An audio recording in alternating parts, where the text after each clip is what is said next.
And then you said this will be your last fight on your Bellator deal. Yeah. Okay. And well, okay, before we get into more of the juicy stuff, let's kind of preface some of the fans about like your mindset behind like the fight game and stuff like that, so that we can kind of like they know more about your decision making process. So Uh-huh. just so you don't have to say the whole story again, I was listening to some old interviews when you came over to Bellator, right? And something that really stood out to me, I think the main point was Bellator, when first off UFC offered you a contract and it was like, take it, don't take it, we're good either way. And that kind of bothered you a little bit because you felt like you wanted somebody to like care about like you as a fighter, like we said earlier. But the thing Bellator did that seemed to really appeal to you is they wanted to sign you, and then they also wanted to make sure that your signing was announced in the Riverside Press or something like that. And you said that nuance like made you happy. So with that being said, or you want to say anything? No, no, no. Yeah. Okay, so with that being said, that's kind of who you are. Like you care about how the promotion treats you. And you were also saying like this isn't it can't always be one monopoly type thing, right? It can't always be one league and stuff like that for the fighters. So now you got like PFL and all this other stuff coming up. And then you kind of got in the mix of it. Like you were out for 11 months. I saw you being a little vocal about when you want to get a fight and stuff. So Hmm. I guess with all that said, right? Like, what do you think about the landscape right now and where you're at and everything? Um, I think that I mean, it's weird now because it's just, I mean, now that you can kind of just say that one promotion is gone. So you can kind of say like Bellator is, in a sense, it's gone as far as a organization because it's still under the umbrella of PFL, right? So that I just count those two as one. So I mean, for fighters, you want more organizations out there, right? Because once when it starts dwindling down, then there's no like let's say the word Competition or something? yeah, there's no competition, you know what I mean? So there's nothing to really levy, you know what I mean? There's just this or that. So for a fighter, you always want, more promotions out there, right?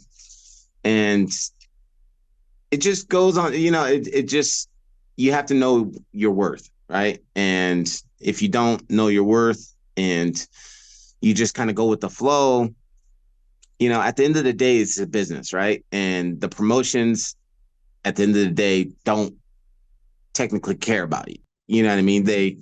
You do for them and they'll do for you, and it's just kind of cut and dry like that. You know what I mean? Now, don't get me wrong, there are guys out there, and it's a small percentage of guys in each promotion that do get super taken care of. But at the end of the day, you're as good as your last fight, right? And you can think everything is fucking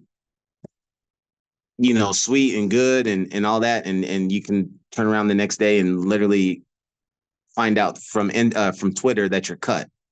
You know what I mean? So Roster report or something like that. yeah, yeah, you know Yeah. what I mean. So the shit is pretty. It's not all sweet. So that's the only thing. You just have to know that at the end of the day, you are your own.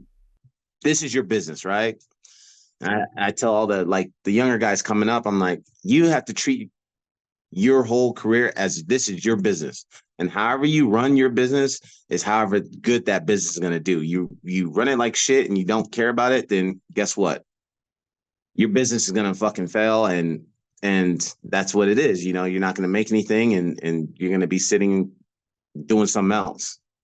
So you have to treat it like that. And then also by doing that, you have to think on both sides of that's what I've always done. And like I've always thought on both sides. I think a lot of fighters fucking like they only think about the fighter side and they sometimes they come up with unrealistic wants.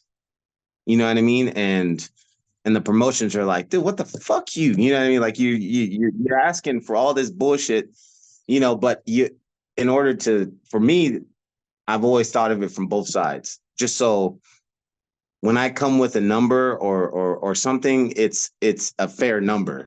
You know what I mean? I'm basing it off of what the guys that I'm around, the guys that I'm in the mix with. I'm not being like, oh, I want this fucking crazy number. It's just so it's realistic. And promotions can't be like, this fucking guy is asking for stupid shit. Anytime I'm asking for something that's normal, you know what I mean? So I think fighters need to do that too. They need to be realistic, and don't get me wrong, you can always overshoot a little bit, but don't make it to where it's just leaving a bad taste in people's mouth off of the shit that you're asking for. Yeah.